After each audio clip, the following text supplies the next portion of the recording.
یہ بھی دوسری بات کہی گئی کہ اس آدمی کو قضا بھی کرنی پڑے گی. اکثر علماء نے کہا کہ توبہ بھی کرے قضا بھی کرے. ٹھیک ہے. اور ایک اہم بات یہ ہے کہ وہ گنہگار تب بھی ہوگا. گنہگار تب بھی ہوگا, بس اس کو کفارہ نہیں ادا کرنا ہے. ٹھیک ہے. تو قضا کرنا ہے پلس توبہ, سچی توبہ کرنا ہے. اور اگر سمجھیے ایک رمضان ہو گیا, دوسرا رمضان ہو گیا, تو ایک ہی قضا کرے گا وہ. ٹھیک ہے. اس پر کوئی فدیہ بھی نہیں ہے. کیا ہے شیخ ثانیہ. السلام علیکم شیخ. وعلیکم السلام ورحمۃ اللہ وبرکاتہ. شیخ اگر عقیقہ کرنا چاہے تو ماں اور بچے دونوں ہاسپٹل میں رہتے پر بھی گھر پر عقیقہ کر سکتے ہیں؟ جی ہاں بالکل. اگر کسی بچے کا انتقال مطلب ہو گیا, ایسا بال عقیقہ نہیں کاٹنا کرنا, نہیں یہ کرنا. میں ایک مثال بتا رہا ہوں, نہیں ایسا کچھ نہیں ہے. عقیقہ ہوگا, جب بچہ جی ہوا ہے تو بال، عقیقہ ہوگا.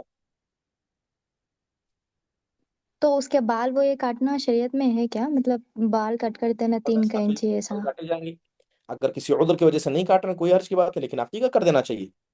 اگر ہاسپٹل میں ہے بچہ, مثال کے طور پر جی وینٹیلیٹر پر رکھا گیا ہے, گلاس کے اندر رکھا گیا, وہ 7ویں دن عقیقہ کر دینا. افضل یہ کہ 7ویں دن عقیقہ کرنا, باقی سب اپنی جگہ دوسری جگہ. بلکہ خصوصی طور پر وہ بچے جو بیمار, ان کا عقیقہ اور جلدی انسان کو جی کرنا چاہیے, کیونکہ ان کی ذمہ داری ہے اس اولاد کی. ہمیں زکریا. دینا ہے. جی.